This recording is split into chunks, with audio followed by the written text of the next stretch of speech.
ಎಲ್ರಿಗೂ ನಮಸ್ಕಾರ. So K D ಅನ್ನೋದು ಒಂದು ನನಗೊಂದು ದೊಡ್ಡ ಡ್ರೀಮ್ ಥರ. ಅಂದರೆ ನಾನು ಅಂದ್ಕೊಂಡಿರಲಿಲ್ಲ ಇಷ್ಟು ದೊಡ್ಡ ಇದನ್ನು ನಾವು ಬ್ರೇಕ್ ಮಾಡ್ಕೊಂಡು ಇಷ್ಟು ಚೆನ್ನಾಗಿ ಮಾಡ್ತಾಯಿದ್ದೀವಿ ಅಂತೇಳಿ. ಫಸ್ಟ್ ಆಫ್ ಆಲು ಸುಪ್ರೀತ್ ಸರು, ವೆಂಕಟ್ ಸರು ನನಗೆ ಕೊಟ್ಟಿರೋದನ್ನ ಇಂಡಸ್ಟ್ರಿಯಲ್ಲಿ ಇಂಡಿಯಾದಲ್ಲಿ ಯಾರಿಗೂ ಕೊಟ್ಟಿಲ್ಲ. ಯಾರೋ ಕೇಳೋಕ್ಕೂ ಹೋಗಲ್ಲ, ಅಲ್ಲಿ ನನಗೆ ಮಾತ್ರ ಕೊಡೋಕ್ಕೆ ಸಾಧ್ಯ. ಸೊ ಏನೇನು ಬೇಕು ಟೆಕ್ನಿಕಲ್ಗೆ ಸಪೋರ್ಟ್ ಮಾಡಿದ್ದಾರೆ ಸರ್, ತುಂಬ ಥ್ಯಾಂಕ್ಸ್. ಪ್ರೇಮ್ ಸರಿಗೆ ನಾನು ಕೊಟ್ಟಷ್ಟು ಕಾಟ ಯಾರು ಕೊಟ್ಟಿಲ್ಲ. ಮಧ್ಯರಾತ್ರಿ 2 ಗಂಟೆಗೆ 3 ಗಂಟೆಗೆಲ್ಲ ಫೋನ್ ಮಾಡಿ ಮೆಸೇಜ್ ಮಾಡಿ, ಬೆಳಿಗ್ಗೆ ಬಂದರೆ ಬೈತಾಯಿದ್ರು, ಏನೋ ನೈಟೆಲ್ಲ ಮೆಸೇಜ್ ಮಾಡ್ತೀನಿ ಅಂತ. ನಾನು ಕನ್ವೆ ಮಾಡ್ತಿದ್ರು ಈ ಥರ ಕಡೆ ಸೀನ್ ಹಿಂಗೆ ಅಂತೇಳಿ. Because of Prem sir at least ಒಂದು ಲೆವೆಲ್ಲಿಗೆ ನನಗೆ ಅರ್ಥ ಮಾಡಿಸ್ತೀನಿ, ಒಂದು ಸಿನಿಮಾಗೆ ಒಂದು ಒಳ್ಳೆ ಈ ವಿಜುವಲ್ ಕನೆಕ್ಟ್ ಮಾಡೋದಕ್ಕೆ ಹೆಲ್ಪ್ ಮಾಡಿಕೊಟ್ರು.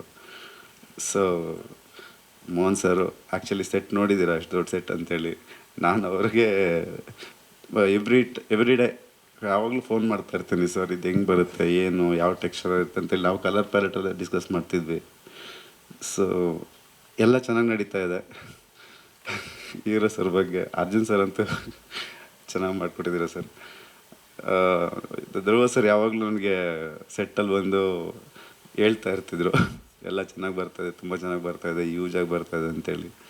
ಸೊ ಮೋರ್ ಓವರ್ ಮತ್ತು ನನ್ನ ಟೆಕ್ನಿಕಲ್ ಟೀಮ್ಸ್, ರೈಟರ್ ಗಾಂಧಿ ಇರ್ಬೋದು, ಕ್ರಾಂತಿ ಎಡಿಟ್ರ್ ಇರ್ಬೋದು, ನಮ್ಮ ರವಿ ಅವ್ರು ಇರ್ಬೋದು, ಮಂಜು ಇರ್ಬೋದು, ಎಂಟೈರ್ ಟೀಮು ನಮ್ಮ ಜೊತೆ ಸಪೋರ್ಟ್ ಆಗಿದ್ರು. ನನ್ನ ಟೀಮ್ ಸಹ ತುಂಬ ಸಪೋರ್ಟ್ ಆಗಿದ್ದರು. ಸೊ ನಾನು ನಿಂತ್ಕೊಂಡು ಮಾತಾಡ್ತಿರೋದಕ್ಕಿಂತ ಜಾಸ್ತಿ ಅವ್ರು ನನ್ನ ಸಪೋರ್ಟ್ ಆಗಿರೋದ್ರಿಂದ ನನಗೆ ಒಂದು ಈ ಲೆವೆಲ್ಗೆ ಅಟ್ಲೀಸ್ಟ್ ಸಾಥ್ ಕೊಟ್ಟಂಗಿರುತ್ತೆ. So all because of Prem sir ಈ ಟೀಮ್ನ ಕಟ್ಕೊಟ್ಟಿದ್ದು. ಪ್ರೇಮ್ ಸರು ಟೀಮ್ ಕಟ್ಕೊಟ್ಟು ನಮ್ಮನ್ನೆಲ್ಲ ಕರ್ಕೊಂಡು ಹೋಗ್ತಿರೋದ್ರಿಂದ ಸೊ ಈ ಸಿನಿಮಾ ತುಂಬ ಚೆನ್ನಾಗಿ ಬಂದಿದೆ. Thank you all.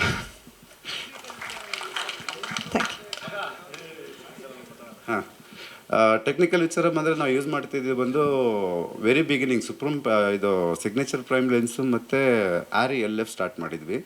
ಅದಾದಮೇಲೆ ಸೂಪರ್ 35 ಇಂಟ್ರೊಡ್ಯೂಸ್ ಆಯಿತು. ಸೂಪರ್ 35 ಇಂಟ್ರೊಡ್ಯೂಸ್ ಆದಾಗ ಈ ಸಾಂಗ್ ಶೂಟ್ ಮಾಡಿದ್ವಿ. So there is camera in ಬಿಟ್ವೀನಲ್ಲಿ ಡಿಫ್ರೆನ್ಸಸ್ ಏನಂದರೆ ಕಲರ್ ಸ್ಪೇಸಿಂಗು ಮತ್ತು ಇದು ಚೆನ್ನಾಗಿದೆ, ಡೆಪ್ತ್ ಆಫ್ ಫೀಲ್ಡ್ ಒಂದು ಸ್ವಲ್ಪ ಚೆನ್ನಾಗಿದೆ.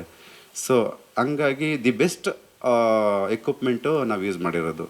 ಈವನ್ ಔಟ್ಡೋರಲ್ಲಿ ಬಂದಾಗ ಈವನ್ ಸನ್ಲೈಟ್ ತುಂಬ ಮೋರ್ ಸನ್ಲೈಟ್ ಇದ್ದಾಗ ನಾವು ಯೂಶ್ವಲಾಗಿ ಸ್ಕಿಮ್ಮಿಂಗ್ ಮಾಡಬೇಕು. ಫುಲ್ ಓಪನ್ ಔಟ್ಡೋರ್ ಕಂಪ್ಲೀಟಾಗಿ, ಅಷ್ಟು ದೊಡ್ಡ ಜಾಗಕ್ಕೆ ಏನೂ ಮಾಡೋಕ್ಕಾಗಲ್ಲ. ಆವಾಗ ಏನು ಮಾಡಿದ್ವಿ ಅಂದರೆ ಒಂದು ಶೇಡ್ ನೆಟ್ ಥರ ಒಂದು 50x50 50x50 3-4 ಶೇಡ್ ನೆಟ್ ಹಾಕಿ ಈ ಮೇಕಿಂಗಲ್ಲಿ ಲಾಸ್ಟಲ್ಲಿ ನೋಡ್ಬೋದು. ಕಂಪ್ಲೀಟ್ ಸಣ್ಣ ಕವರ್ ಮಾಡಿಬಿಟ್ಟು ಅದ್ರ ಕೆಳಗಡೆ ಆರ್ಟಿಸ್ಟ್ ಇಟ್ಕೊಂಡು ಅದಾದಮೇಲೆ ಅದಕ್ಕೆ ಲಿಟಪ್ ಮಾಡಿಬಿಟ್ಟು ಶೂಟ್ ಮಾಡ್ತಾಯಿದ್ವಿ.